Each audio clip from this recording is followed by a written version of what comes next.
السلام علیکم ورحمة الله وبرکاته ومغفرته. یو محترم پوښتنه کړې ده چې لوړ عمارتونو بنګلې جوړول په شریعت مقدسه کې کوم حکم لري؟ محترمه د انس رضی الله مبارک څخه روایت دی چې رسول الله صلی الله علیه وسلم مبارک کل بناء وبال، هر بنا هغه وبال و عذاب علی صاحبه را خاوند باندې الا مسجد ما سوى مسجد. او دغه رنګ محدثین مبارکان وایي که مدرسة و ربات، که څوک مدرسه جوړي او ربات جوړي دغه نو وبال نه دي بلکې ثواب دي. او دغه رنګ بل روایت کې راځي رسول الله صلی الله علیه وسلم کل بنیان وبال علی صاحبه الا ما كان هكذا واشار بكفه. رسول الله صلی الله علیه وسلم رکل هر بنا هر ځای جوړول دا وبال دی، عذاب دی،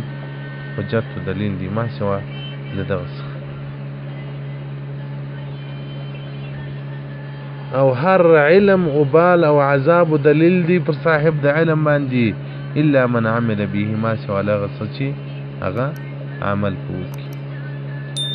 اوس کوم سرمایداران پیسې په بنګلو باندې مصرفوي، علما هغه علم حاصلوي عمل نشي. او دغه رنګ وای تر 7 غزه شرعي دي نو څوک وای ځای نه لوړي،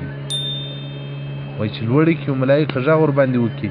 یا افسق الفاسقين الى اين، اے فاسق ته فاسقانو تر کومه چیرې رواني، کور دي چیرې دي، که څه کور خو دې هغه خړ کور دی چې قبر یې نوم دی، لحد او ډورۍ یې خونه د پلنګ دی، چیر روانې که څه. او دغه رنګه وی عمرتنو ابي موسی رضی الله عنه ته خط ولیکئ و تاسې په بناګانو باندې مه مشغوله کېږئ، قد کان لکم فی بناء فارس والروم کفایتون. عمرتنو مبارک ټول تاسې په بنګلو باندې مه مشغوله کېږئ، د فارس او د روم بنګلو باید تاسو لپاره عبرت وګرځېږي چې له هغو پاته سولې له تاسو څخه به هم پاتېږي. نو محترمه ځای جوړول محدثین وایي ضرورت دی، سړی خپل سرای جوړ کړي، لکه خوراک کول چې ضرورت دی، څښاک کول ضرورت دی، خپل سرای درلودل هم یو ضرورت دی. که یو سړی سرای ولري د ډېرو روپو سرای ولري هم په هغه سره دی غني نه بلل کېږي. د موټر د حوایج اسلحو څخه د یو سرای یو اسلحه، خو داسې بیا هم مه کوي لکه دا اوس له بده مرغه چې خلک ډېر تبذرات و اسراف کوي. ساده سرای نه جوړ کړي، هغه پخوانۍ خونې پخوانۍ برنډې.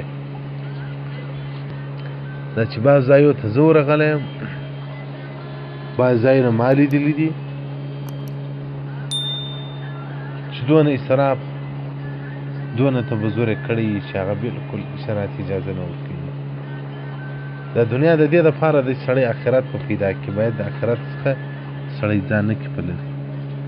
حدیث رقم 6280 د صفحه 14 فیض القدیر شرح د جمع صغیر جلد نمبر 5. زما الله جل جلاله دې زموږ او ستاسې بناوي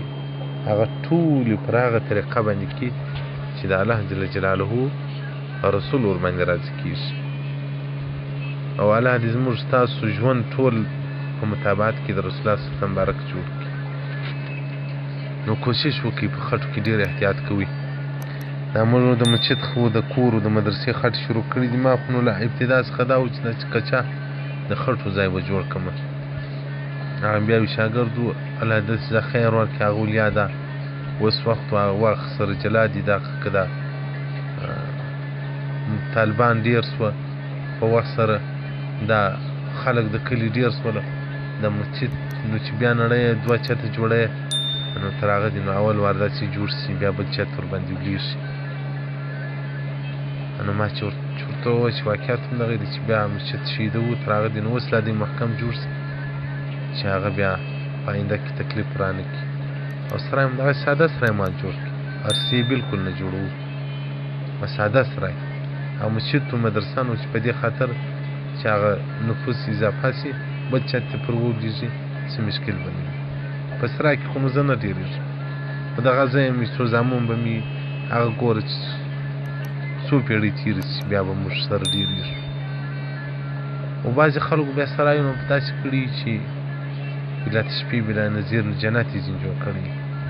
بس په دنیا کې څو شانه هغه زموږ د دې دپاره دي چې له آخرت هم راخطا باسي